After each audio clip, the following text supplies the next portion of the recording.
Hello, everyone, and welcome to our live virtual tour of our dig in East Yorkshire. My name is Ginny, and I'm a community archaeologist with DigVentures. DigVentures are a team of archaeologists on a mission to connect people who love archaeology with opportunities to get involved, whether that's online, like today, or in person.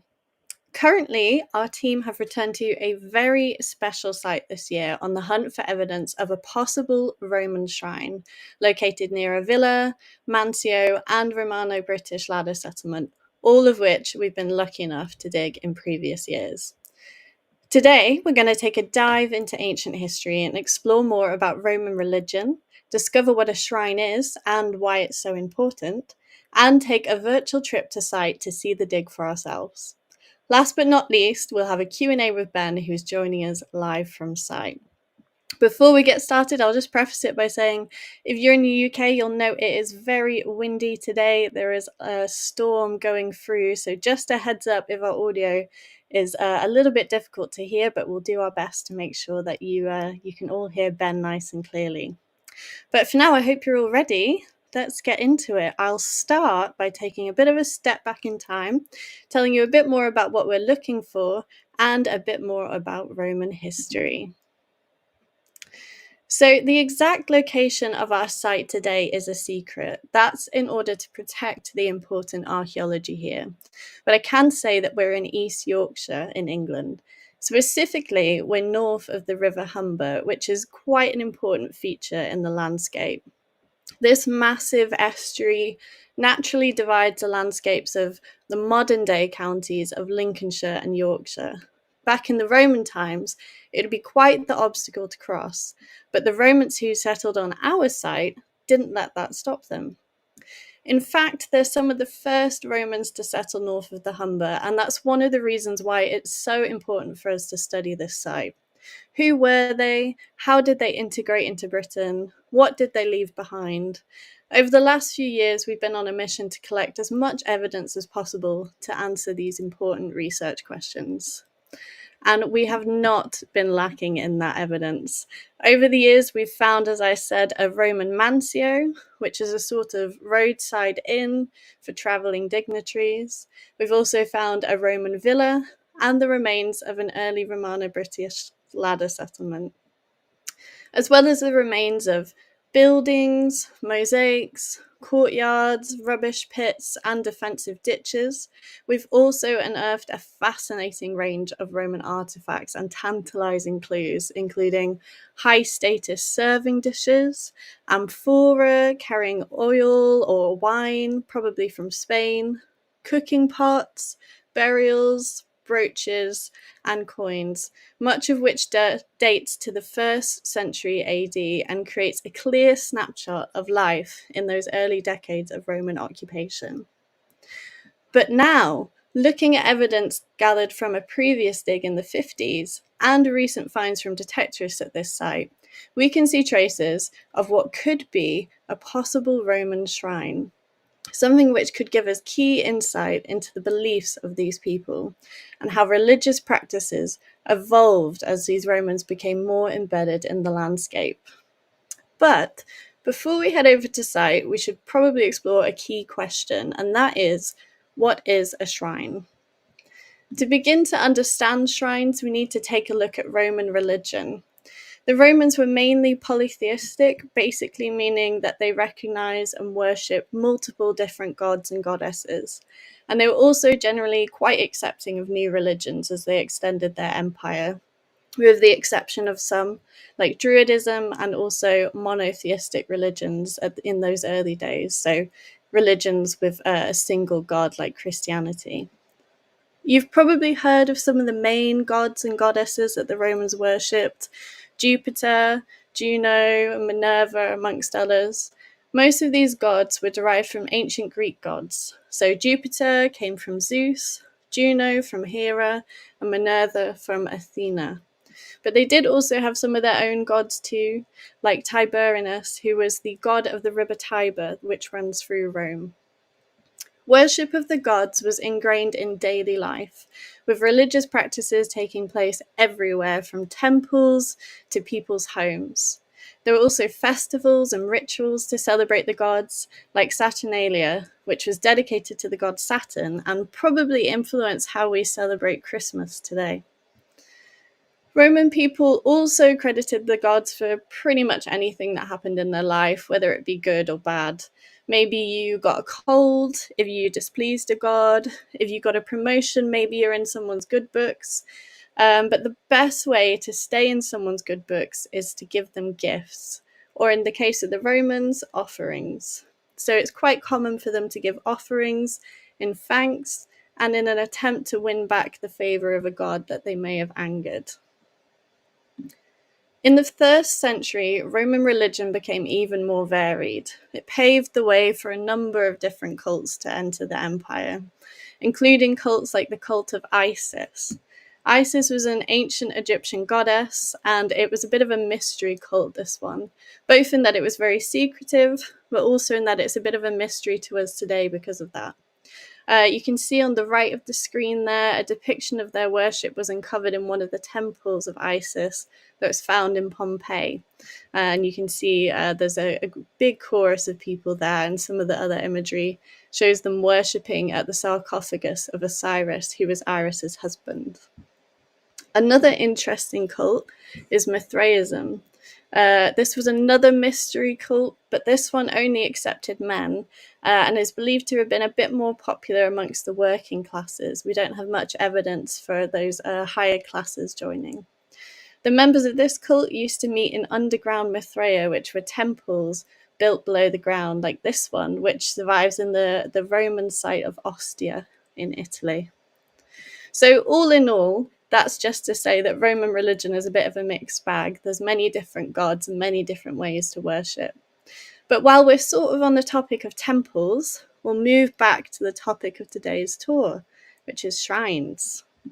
So what are shrines?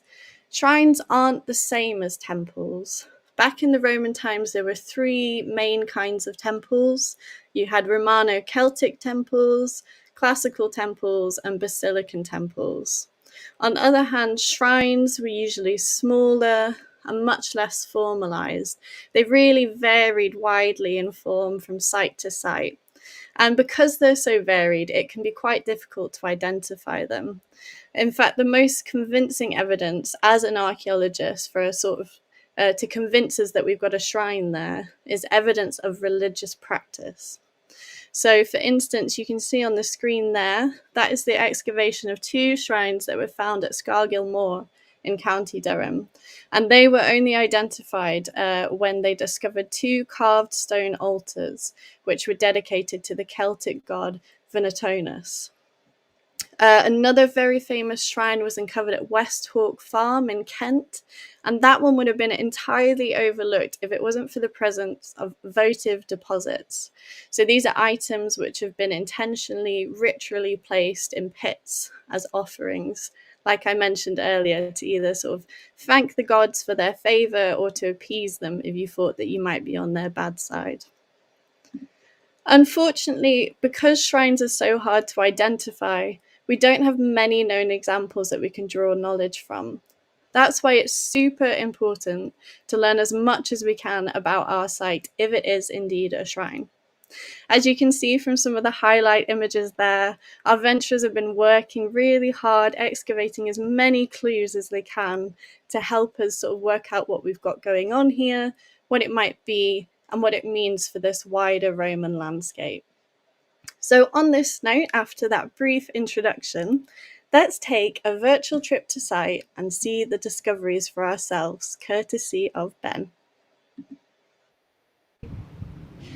So we are currently stood in the middle of what looks like a big, empty, flat field. But actually what we have here is a Roman shrine just behind us in the field next door. And this year our excavations are focusing on trying to understand, do we have this Roman shrine behind us in the trench that we've opened this year? So let's go in and take a look.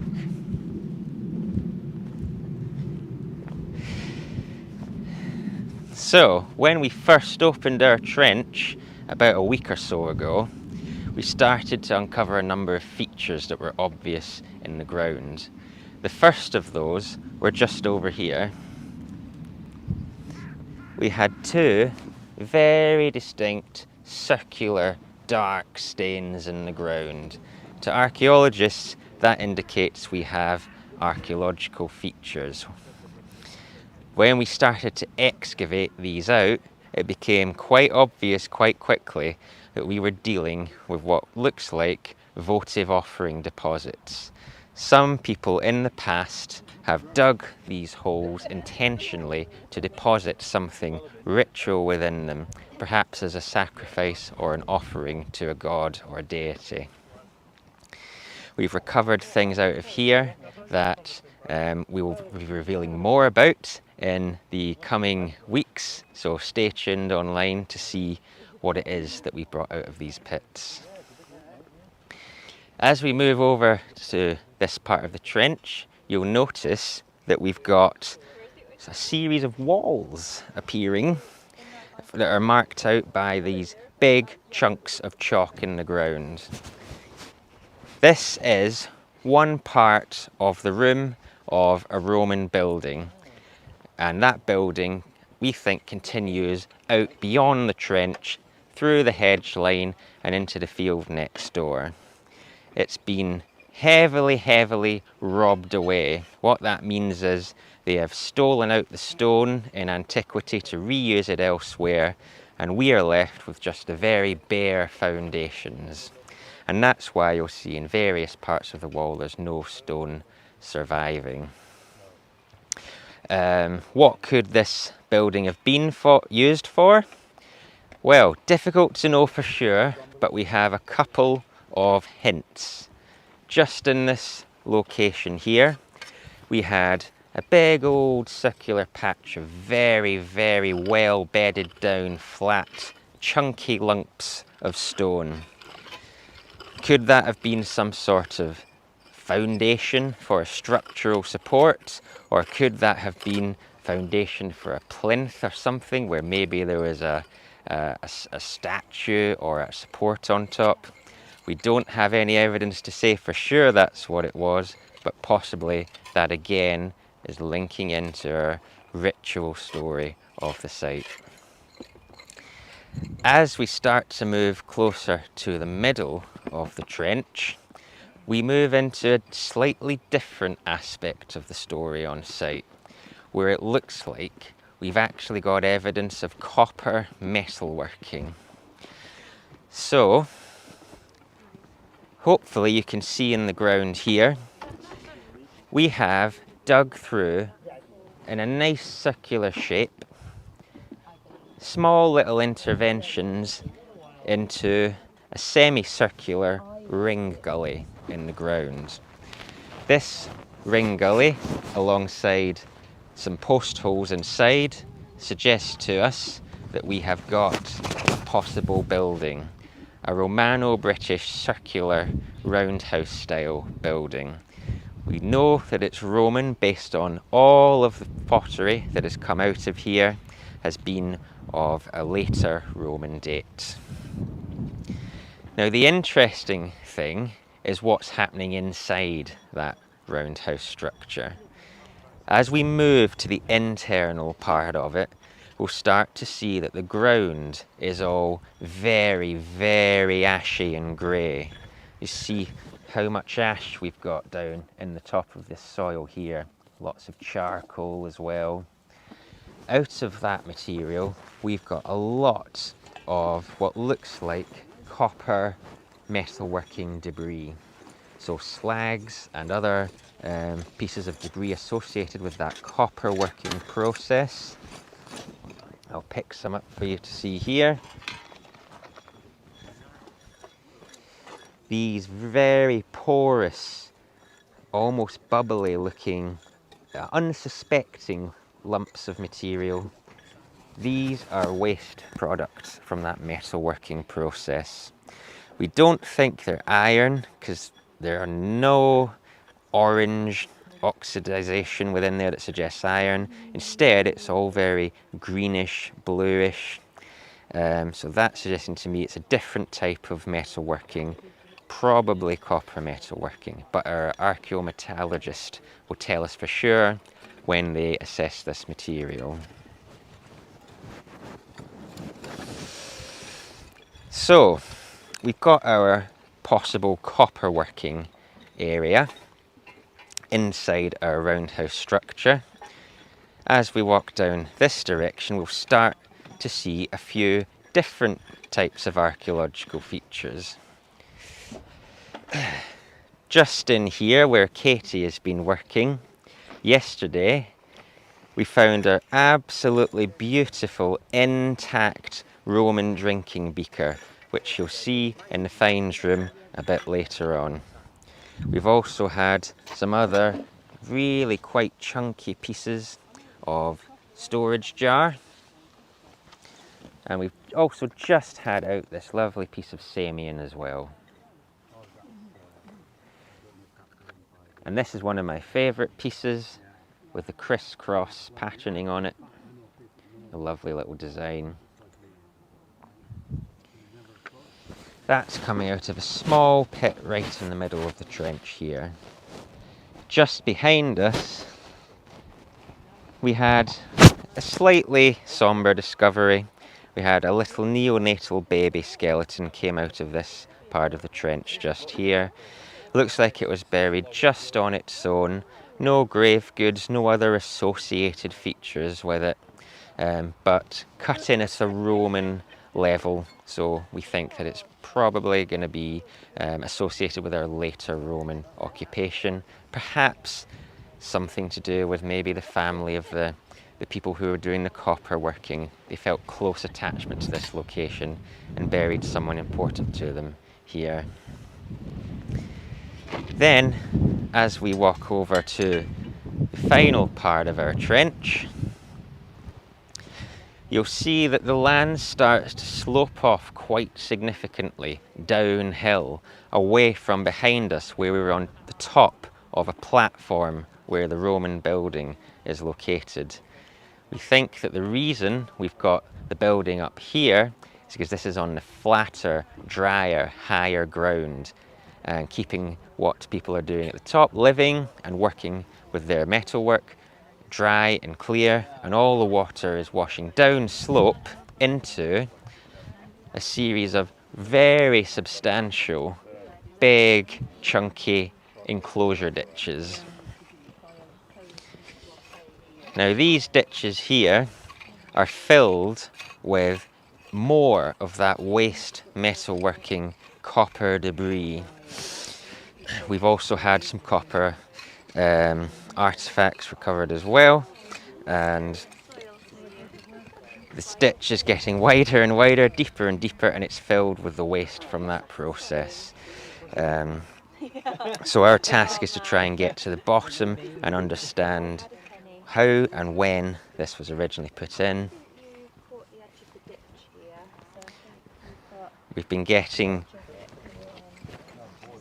lots more of this metalworking waste again, so they're probably throwing it out into these conveniently placed large ditches, holes in the ground. They didn't have bin collection back then, they just threw out their rubbish in the nearest hole in the ground. But big chunks of animal bone as well, pottery, animal teeth. So all sorts coming out of here. So they're clearly using these ditches not just for boundaries and for drainage, keeping that upper area dry, but also for throwing out a lot of their waste and rubbish as well. So, why are people being attracted to this location in the Roman period? Over the course of our excavation, since we began digging here, we have found evidence of Roman people from the 1st century at our Mansio complex, in the 2nd century at our ladder settlement, in the 3rd century in our villa field, and now this year in the 4th century up on the platform mound here. Why are the Roman people being attracted to this location? for such a long period of time and staying here and clearly prospering here to stay here for so long? Well, what I'm starting to think is the reason for that is all to do with the river just behind us here. This water source is one of the most important just to the east of the Yorkshire wolds. And the wolds themselves are a very high, very dry landscape with not very many natural water sources on them. So people are being attracted to this location where we have one of the most northerly freshwater chalk streams known in the UK for their drinking water, for the water for watering their animals, for brewing their beer, and for their baking and cooking and everything you need for your everyday life. This becomes so important that we think we're starting to see people associating it with religion and ritual activity. And this is where our shrine starts to come into the picture.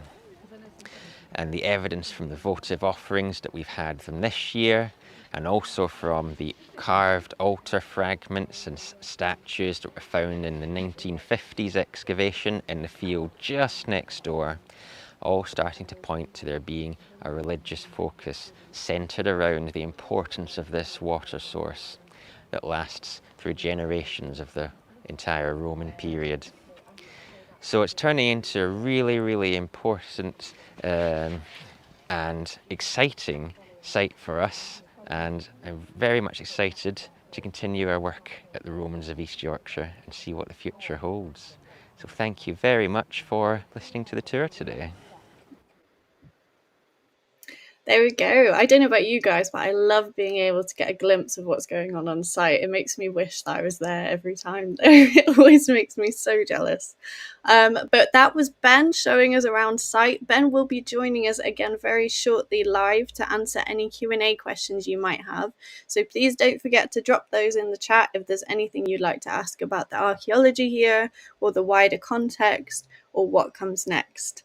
But in the meantime, speaking of what comes next, when we lift our finds out the trenches, you might be wondering where they go.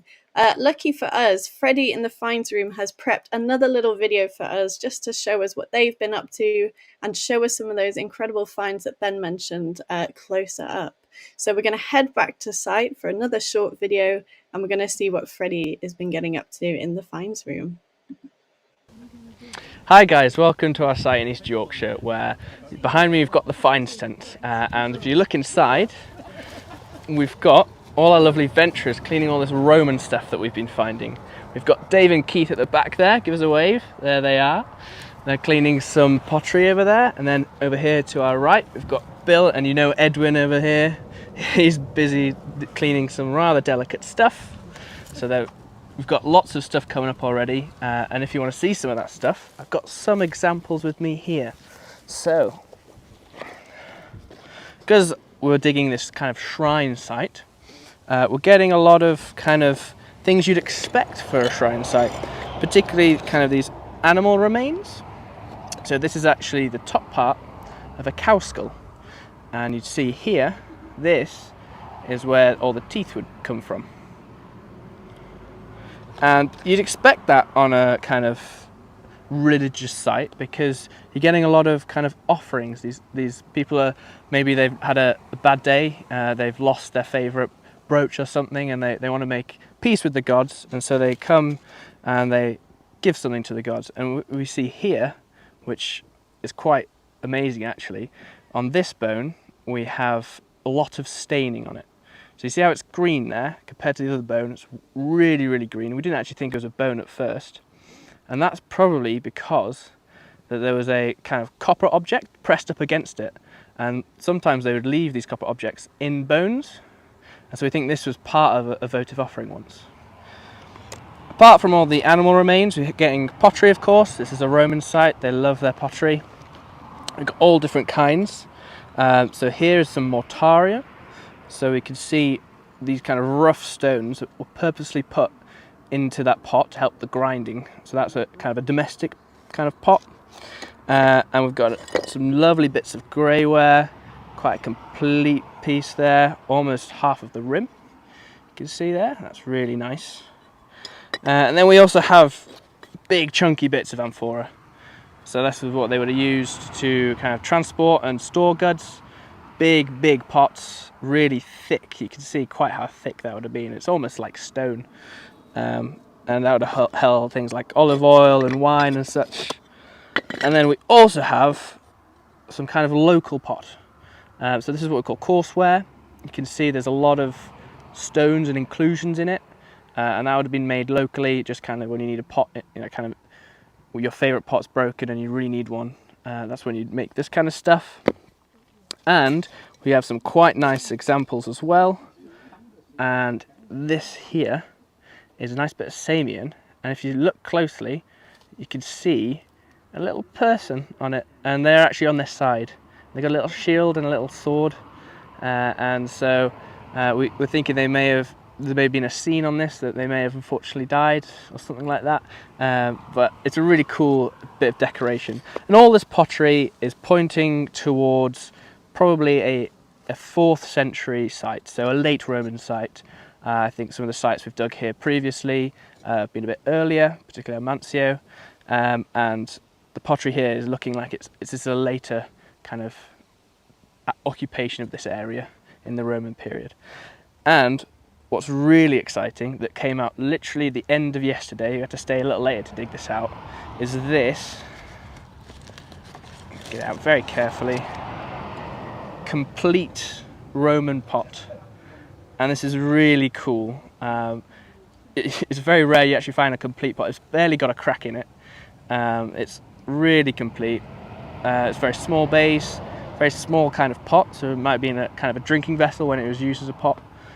It may even be part of a kind of an offering. As you can see, there's still dirt in the top of it, so we'll still need to clean it and see what's in it. But this is really cool. It's not every day you find a complete pot.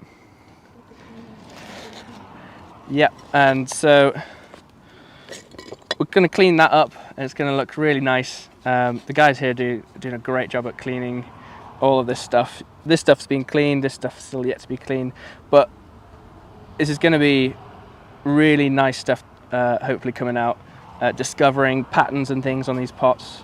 These guys are doing a cracking job. Well, that's the finds room here at East Yorkshire. There we go. So we've heard from Ben and we've heard from Freddie, and we've seen a little bit about what they've been getting up to on site and what they've been finding. And it's been really exciting. It's been great to follow the discoveries on the timeline and see what they've been getting up to. But now, joining us live from site, we do actually have Ben himself, who should be here. Hi, Ben. Hello, how are you doing? I'm good. How are you? I've been told you're hiding in your car because it's very windy on site today, isn't it? It is. We've had quite a lot of wind here today. We even lost our site tent. It was that windy. Oh, no. Oh, archaeology can't stop for the weather, though. We persevere no matter what. So without further ado, we'll head into our Q&A section. So if anyone does have any questions, do feel free to drop them in the chat. But in the meantime, I was going to start by asking you, Ben, obviously that beaker was incredible. Have there been sort of quite unexpected discoveries on site this year? Is there anything that you sort of didn't think you would find? Well, when we opened up the trenches first thing, it was a complete mystery what we were going to find, really. We were in a completely new area of the site, somewhere that we've never dug in before. However, it's somewhere that we targeted based on the fact it was so close to where we know in the 1950s they had excavated and found a shrine site. So we were pretty happy that there was going to be archaeology there, but whether we'd put our trenches in exactly the right place or not was going to be the question. But luckily, as soon as we opened them up, we came straight down onto lots of archaeology, as you'll have just seen in the tour. Lovely Roman building, some votive offering pits, a metalworking area, all these things that we had no idea were there before until we started excavating this year. Oh, it's so exciting. It's the best when you've got like a fresh site and you get to be the first one to work out what's going on there. I bet you're going to have a lot of fun puzzling all the clues together once we've gathered all our evidence at the end of the dig. Yes, yeah, the post-excavation process more often than not reveals even more than when you're actually digging in the field. So I'm very much looking forward to getting into that once we're finished the dig. On that note, just for everyone watching, when does the dig wrap up? How long have you been on site? So we started the dig a couple of weeks ago, Tuesday the 13th, I think it was, and we are finishing on Sunday. So only 2 more days to go, and then that will be us wrapping up for another year. Oh, exciting. I bet you'll find something incredible on the last day. That's always the way. Last It day, is. last hour, that's when the most It is. exciting things come out. Absolutely. Sort of speaking of that, what is next then for these finds? So obviously we lift them out of sight, we take them to the finds room with Freddie and the finds room team, and they clean them up. But what's next on the journey for these finds that come out of sight? Yeah, so once they're all cleaned up, some of them will go for further conservation, depending on how fragile they are and if they need stabilizing. But after that's been completed, all finds will go away to specialists in that material type. So we have pottery specialist, we have an animal bone specialist, a building materials specialist, shell, iron, all different forms of material that you might recover on a dig. There's an archaeological specialist for it, and it's their job to tell us all about what that artifact is, how old it is, what it might have been used for, and then that will help us build up that picture of exactly what was going on at the site and when, by who. So Oh, yeah, fantastic. Yeah. And then that'll all be wrapped up into a report, won't it? it will, yes, over the next sort of year or so, all of this really detailed analysis work will get brought together, and I'll write up a final report for the site, and that will be shared with all of our public community venturers who dug on the site, and it will be on our website as well for everyone to see. Amazing. Looking forward to that. So yeah, do keep an eye out. Anyone, if you'd like to read the report after the dig, that's where you can find it on our website. Another question for you, Ben. How does the work we've done this year compare to previous digs on this site? Obviously, I touched on some of the other things we found. How similar is the things you've been finding to what else we've seen? Yeah, now this is a question that I could talk forever and ever about, but I will try to keep it relatively limited. But it's a really, really exciting place here at the Romans of East Yorkshire, because we have what I would call an archaeological local landscape. So that is a build-up of multiple different sites on the farm that we're excavating on at different periods of time. Our initial excavations in 2017 were looking at a deserted medieval village, and then after that it was the Roman side of the story. We've got our first century Mansio complex that we've looked at for about 4 or 5 dig seasons. We have our second century ladder settlement that we looked at last year. We've had a third century villa site in 2019, and now this year we're in our fourth century possible ritual site here as well. So it's really the special nature of what's drawing people to this location that gets me really excited, as seeing that bigger picture. And as I mentioned in the tour, I think it's all to do with that water source at the river. Everyone's being attracted to this central focal place that's of such importance to people back then. So starting to understand how all those sites link together, you know, possible trackway leading from the wold into the site. Maybe that starts having a little local trade centre develop around it, and then a settlement grows up around that, and then We start seeing the religious ritual element to it as well.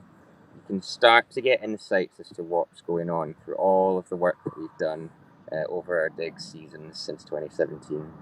It's really exciting, isn't it, to be able to work on a site that has all these sort of different chapters, these different narratives in the story. Absolutely, yeah. I love working on the bigger picture. For sure, yeah. And sort of speaking of that bigger picture, so just so we've got the full context here, where does our shrine fit in, as far as we can tell so far, with the sort of wider chronology of this landscape, do you think? So, all the evidence we have so far is that we're in the 4th century. So, that is slightly towards the end of the Roman occupation in Britain. So, the Romans leave in 410 AD. So, we're probably in around about the early to mid 350s. Early to mid 4th century. So, 300 to 350s, I would say. So we're getting towards the end of that occupation, but it's not to say that there wasn't any earlier ritual activity at the shrine. Hopefully, we'll find out evidence of that in our dig next year. Exciting, yeah, fingers crossed. So that's a good point. Will we be returning to site next year?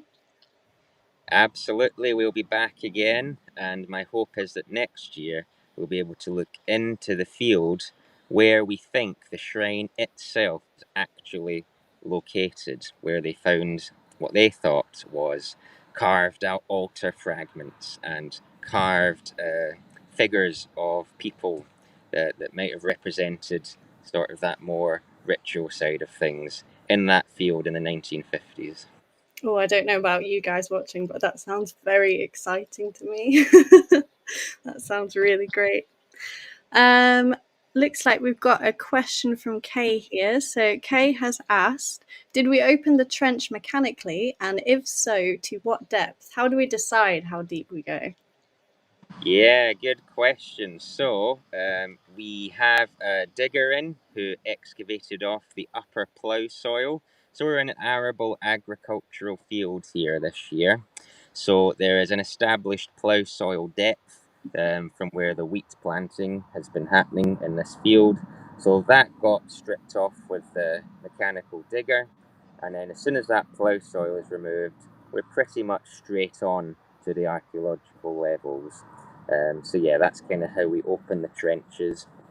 And in terms of more information about why we chose that specific spot, well, when you're on site, you can get a much better impression of the platform in the corner of the field where we're digging. That very pronounced high, flat part of the site that then dips away for kind of all directions around about it. That higher, drier ground is usually where people of the past kind of try and choose to have their buildings so that it's nice and keeps it dry. Um, and also we had Oh, Ben's just dropped out. He'll be back with us shortly, I'm sure. If anyone does have any more questions, don't forget to drop them in the chat below. We've got about 5 more minutes to go with Ben before he has to get back to site and crack on with the archaeology. But we'll give him a moment and hopefully he'll be back with us. Here he is. I think he's just coming back.